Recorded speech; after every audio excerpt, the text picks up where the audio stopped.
Dear students, हम पिछले lecture में वर्नर्स थ्योरी पढ़ रहे थे। किस तरीके से वर्नर ने कोबाल्ट क्लोराइड और अमोनिया के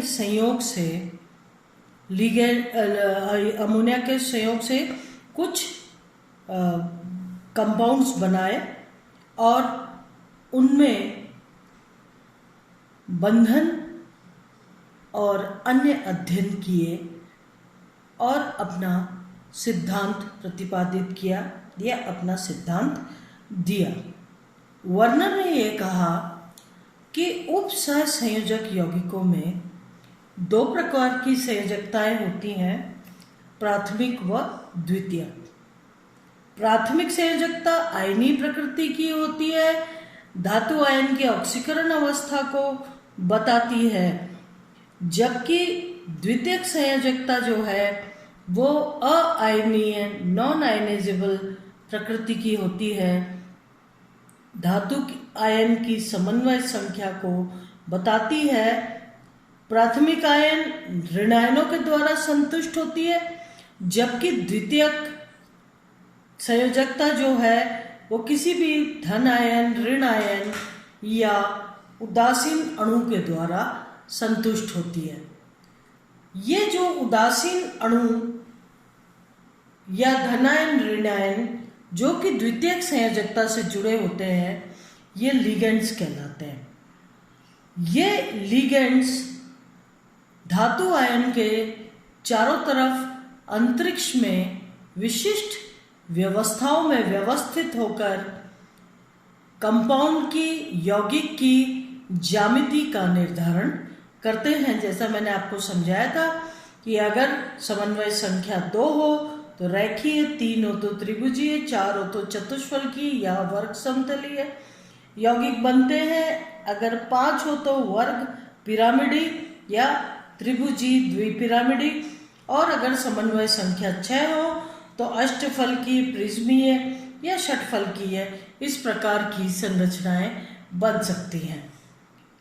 इसके बाद आपने पढ़ा कि किस प्रकार से वर्नर ने कोबाल्ट क्लोराइड और अमोनिया के संयोग से यौगिक बनाए, जिसमें सर्वप्रथम आपने पढ़ा कोबाल्ट COCl3 6NH3। कोबाल्ट से जुड़े हुए 6 एमीन, अमोनिया जो है ये लिगेंड के रूप में एमीन कहलाते हैं। 6 लिगेंड कोबाल्ट से जुड़े हुए हैं कोष्टक में, और 3 क्लोराइड आयन कोष्टक के बाहर है। इसलिए हम ये कहेंगे कि जो 3 क्लोराइड कोष्टक के बाहर है वो वर्नर के अनुसार प्राथमिक संयोजकता से जुड़े हुए हैं और आयनिक प्रकृति के हैं, यानी विलयन में अपने आयनों में विभाजित हो जाते हैं। जबकि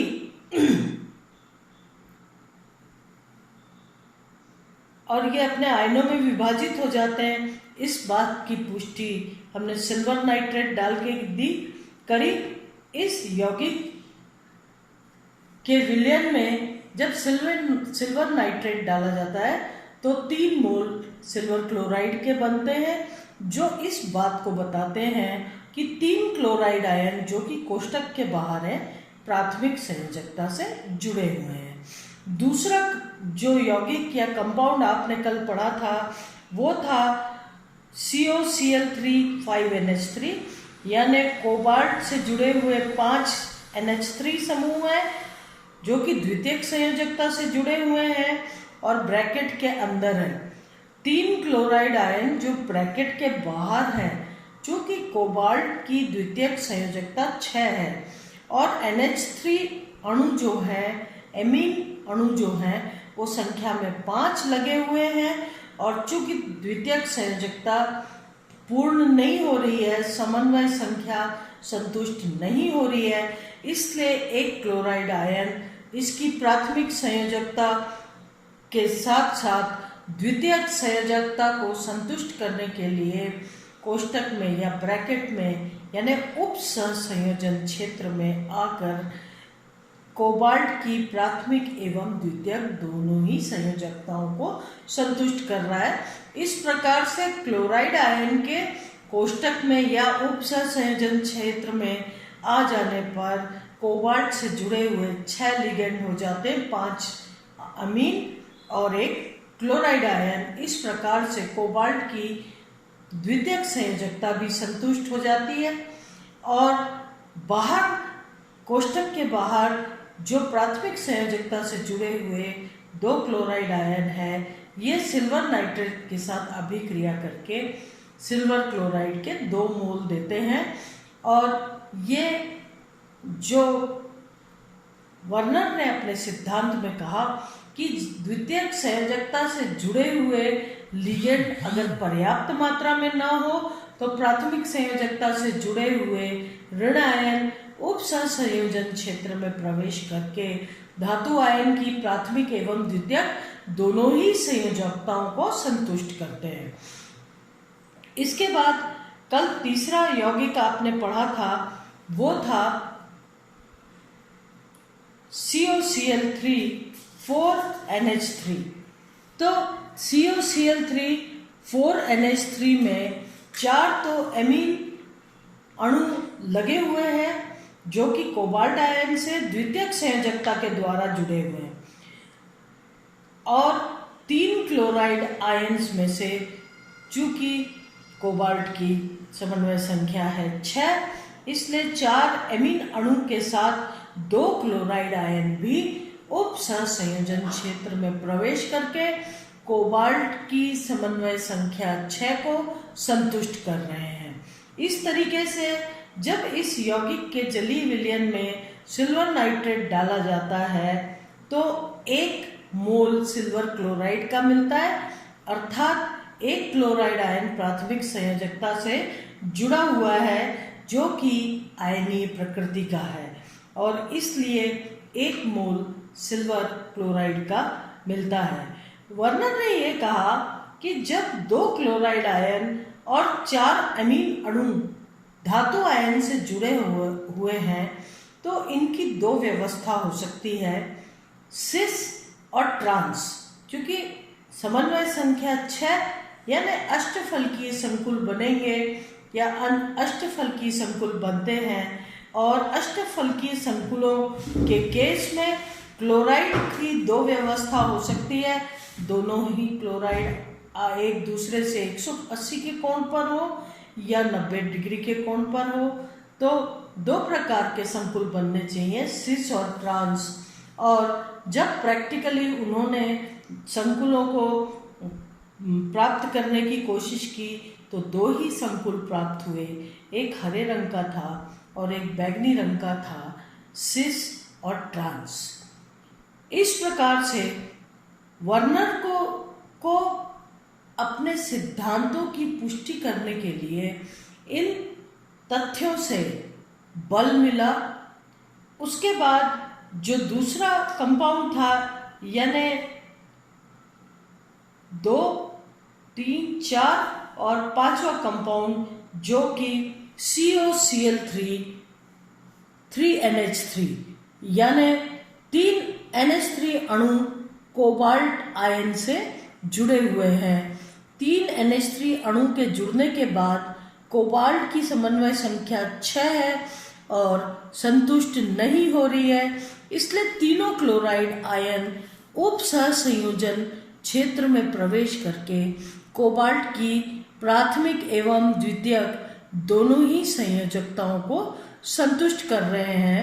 इस प्रकार से जब इस कंपाउंड में यौगिक में सिल्वर नाइट्रेट डाला गया तो सिल्वर क्लोराइड का कोई अवक्षेप नहीं मिला, जो इस बात की पुष्टि करता है कि 3 एमीन द्वितीयक संयोजकता से जुड़ने के पश्चात 3 क्लोराइड आयन भी उप सहसंयोजन क्षेत्र में प्रवेश करके कोबाल्ट आयन की प्राथमिक व द्वितीयक दोनों ही संयोजकताएं संतुष्ट कर रहे हैं, और इस प्रकार से अब ये क्लोराइड आयन आयनीय प्रकृति के नहीं है, इसलिए सिल्वर नाइट्रेट से कोई अभिक्रिया नहीं हो रही है।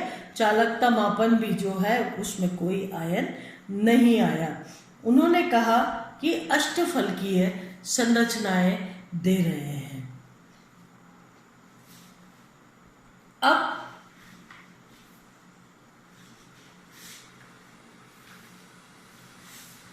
देखा जाए तो वर्नर ने जो अपने सिद्धांत दिया, विभिन्न यौगिकों के संश्लेषण के पश्चात उन यौगिकों पर अध्ययन करके अपने सिद्धांतों की पुष्टि की। लेकिन वर्नर के सिद्धांत के पश्चात जटिल यौगिकों के रासायनिक आचरण को समझा जाने लगा। लोग उपसहसंयोजक यौगिकों के बारे में, उनके बंधन के बारे में काफी कुछ समझने लगे। वर्नर की जो सफलता है उसमें वर्नर ने जब अपने सिद्धांतों की पुष्टि की, लोग उपसहसंयोजक यौगिकों में बंधन समझने लगे। उसके साथ ही वर्नर ने इनके संरचनाओं के बारे में भी बताया कि अगर 6 समन्वय संख्या है, अष्टफलकीय संकुल बनेंगे। लेकिन उस वक्त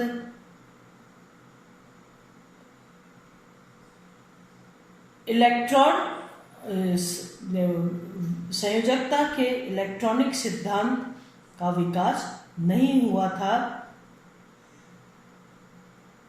इसलिए वर्नर ये नहीं समझा पाए कि क्यों 2 प्रकार की संयोजकता इन संकुलों में, इन यौगिकों में पाई जाती है, इलेक्ट्रॉन क्यों पाई जाती है और किस प्रकार का बंधन है। संयोजकता के इलेक्ट्रॉनिक सिद्धांत के आने के पश्चात ही ये समझ में आया कि उपसहसंयोजक बंध में 2 इलेक्ट्रॉन लिगेंड के द्वारा ही दिए जाते हैं। ये भी एक प्रकार का सहसंयोजक बंध ही है, लेकिन इसे एरो से प्रदर्शित किया जाता है। साथ ही इसमें दोनों ही इलेक्ट्रॉन्स लिगेंड्स के द्वारा दिए जाते हैं। लिगेंड्स क्या होते हैं? लिगेंड्स वो एंटिटी होती है, वो मॉलिक्यूल होते हैं जिसमें एक दाता परमाणु होता है, कम से कम एक दाता परमाणु होता है जो कि लोन पेयर ऑफ इलेक्ट्रॉन या इलेक्ट्रॉन का युग्म धातु आयन को दे करके एक उपसहसंयोजक बंध बनाता है। अगर ये लिगेंड है तो लोन पेयर ऑफ इलेक्ट्रॉन धातु आयन या मेटल को दे करके और उपसहसंयोजक बंध बनाता है। तो लिगेंड भी कई प्रकार के होते हैं, जैसे मोनोडेंटेट लिगेंड, एक दंतुक लिगेंड। एक दंतुक से आपको क्या समझ में आता है? एक तरफ से, एक दांत से धातु आयन से जुड़ता है या एक तरफ से एक परमाणु के द्वारा धातु आयन से जुड़ा हुआ होता है, उन्हें हम एक दंतुक लिगेंड कहते हैं। अगर आप जानते हैं कि जो लिगेंड्स हैं ये धनावेशित भी होते हैं, ऋणावेशित भी होते हैं और उदासीन होते हैं। एक दंतुक लिगेंड्स के अगर हम उदाहरण देखें तो एक दंतुक लिगेंड्स में ऋणायन फ्लोराइड, जिसके पास लोन पेयर ऑफ इलेक्ट्रॉन है, धातु आयन से देके एक तरफ से जुड़ता है या एक उपसहसंयोजक बंध बनाता है। इसी प्रकार से chloride ion, bromide ion, iodide ion, hydroxide, cyanide, thiocyanate, इस तरीके से RCO, NO2 minus, NO3 minus, SO4 2 minus, SO3 2 minus, ये सभी ऋणावेशित लिगेंड्स हैं या ऋणायन हैं जो कि धातु आयन को लोन पेयर ऑफ इलेक्ट्रॉन दे करके एक उपसहसंयोजक बंध बनाते हैं। इसीलिए इन लिगेंड्स को मोनोडेंटेट या एक दंतुक लिगेंड्स कहा जाता है।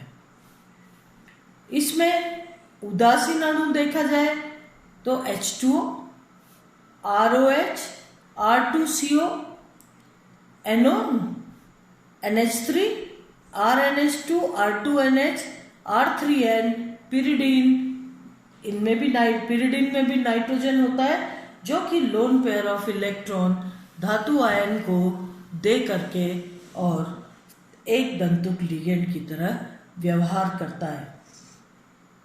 एक दंतुक लिगेंड में धनायन भी होते हैं, जैसे NO+, nitrosylium ion, NH2, NH3+, hydrogenium ion, H3O+, aquonium ion, NH4, ammonium ion और फास्फोनियम आयन। ये सभी धन आयन या धन आवेशित एक दंतुक लिगेंड्स हैं। इसके अलावा द्विदंतुक लिगेंड्स, लिगेंड कई प्रकार के हैं। एक दंतुक, द्विदंतुक, फिर बहुदंतुक लिगेंड, दोहरे दंतुक लिगेंड्स, कीलेटिंग लिगेंड्स, ये सभी लिगेंड्स हैं। एक दंतुक लिगेंड के बाद हम पढ़ रहे हैं द्विदंतुक लिगेंड्स। द्विदंतुक लिगेंड्स नाम से ही बता रहा है कि जहां एक दंतुक में एक lone pair of electron ligand धातु आयन को देकर एक तरफ से जुड़ता है, द्विदंतुक लिगेंड में कम से कम दो उप सहसंयोजक बंध बनाते हैं। जैसे यहाँ पर लिगेंड देखा जाए इथिलीन डायमीन, इथिलीन डायमीन में दोनों ही नाइट्रोजन धातु आयन को लोन पेयर ऑफ इलेक्ट्रॉन दे करके और इस तरीके से बंध बनाते हैं। तो इथिलीन डायमीन द्विदंतुक हो गया, दो नाइट्रोजन उपस्थित है, दो नाइट्रोजन डोनर एटम जो कि एक एक लोन पेयर ऑफ इलेक्ट्रॉन धातु आयन को दे करके इस तरीके से दो उपसहसंयोजक बंध बनाते हैं। इसी तरीके से दूसरा उदाहरण देखिए, एसिटाइल एसीटोनेटो, यहाँ से हाइड्रोजन हट गया, एसिटाइल एसीटोन था, हाइड्रोजन हटते ही ऋणायन आ गया और ये हो गया एसिटाइल एसीटोनेटो। एसिटाइल एसीटोनेटो में भी एक ये ऑक्सीजन उपसहसंयोजक बंध बनाता है धातु आयन के साथ मिलकर के, जबकि ये OH में हाइड्रोजन का विस्थापन होता है और धातु आयन ऑक्सीजन से आके सहसंयोजक बंध बनाता है। तो इस तरीके से लिगेंड्स जो हैं, एक दंतुक लिगेंड, द्विदंतुक लिगेंड, बहुदंतुक लिगेंड और उसके बाद कीलेटिंग लिगेंड्स और दोहरे दंतुक लिगेंड्स, इनको हम आगे के लेक्चर में पढ़ेंगे। आज के लिए इतना। मैं डॉक्टर पूर्णिमा दीक्षित, केमिस्ट्री, इनऑर्गेनिक केमिस्ट्री की एसोसिएट प्रोफेसर। धन्यवाद।